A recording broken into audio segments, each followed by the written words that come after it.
नमस्कार मैत्रिणींनो, आज आपण पाहणार आहोत सोयाबीनची हॉटेलसारखी रस्सा भाजी। त्यासाठी अगोदर आपण सोयाबीन भिजवून घेऊया। आता बघूया त्यासाठी लागणारे साहित्य। कांदा, टोमॅटो, कढीपत्ता, लसूण, कोथिंबीर घ्यायची। कांदा आणि टोमॅटो याची पेस्ट करून घ्यायची। लसूण बारीक करून घ्यायचा। खूप सोपे आणि सहज बनणारे आहे। खायला अप्रतिम लागणारी। सोयाबीनमध्ये खूप असं प्रोटीन असतं, त्यामुळे ती भाजी खाल्लीच पाहिजे। नंतर बघा तेल गरम करून घ्यायचं। आपण तेल गरम करायला ठेवायचं। नंतर भिजवलेले सोयाबीन आहेत ना, ते असे दाबून घट्ट पिळून घ्यायचे, त्यातलं पाणी काढून आणि ते तेलात टाकायचे। सगळे तेलात टाकायचे असे पिळून आणि मस्त अशी परतून घ्यायची।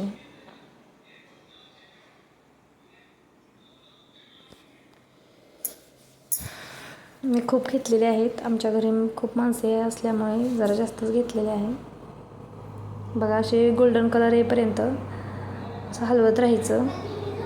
आता हे एका साईडने गोल्डन कलर आलेला आहे बघा। तर असा पूर्ण गोल्डन कलर येईपर्यंत हलवून परतून घ्यायचं।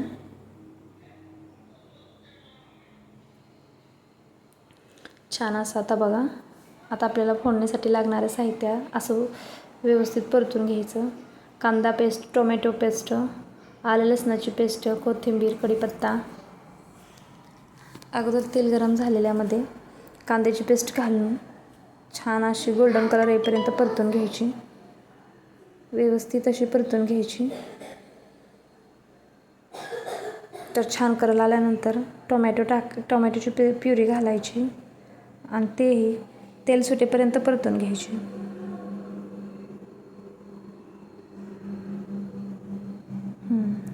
नंतर आलं लसूण टोमॅटो घालून लसूण आणि आल्याची पेस्ट घालून घ्यायची।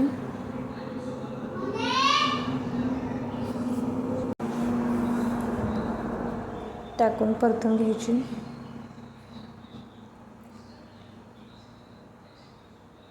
हे आपण ग्रेव्ही बनवत आहे। आता आपण सगळे मसाले घालून घ्यायचे त्यामध्ये आणि मसाला तेल सुटेपर्यंत परतायचे। चटणी मीठ घालून घ्यायचं, आपल्या आवडीनुसार जास्त कमी चटणी मीठ घ्यायचं। बघा व्यवस्थित असं परतून तेल सुटेपर्यंत सर्व मसाले भाजून घ्यायचे व्यवस्थित। बघा तर ह्या प्रकारे छान भाजले की चव ही छानच येते। नंतर त्यामध्ये पाणी घालून घ्यायचं अशा प्रकारे। मीठ वगैरे तर आपण अगोदरच घातलेलं आहे चटणीसोबत। आता ह्याला उकळी येऊ द्यायची। आता ह्याला उकळी आलेली आहे। त्याला उकळी आल्यानंतर आपण जे फ्राय केलेले सोयाबीन आहेत ते त्यामध्ये त्या उकळत्या रश्श्यामध्ये घालून घ्यायचे।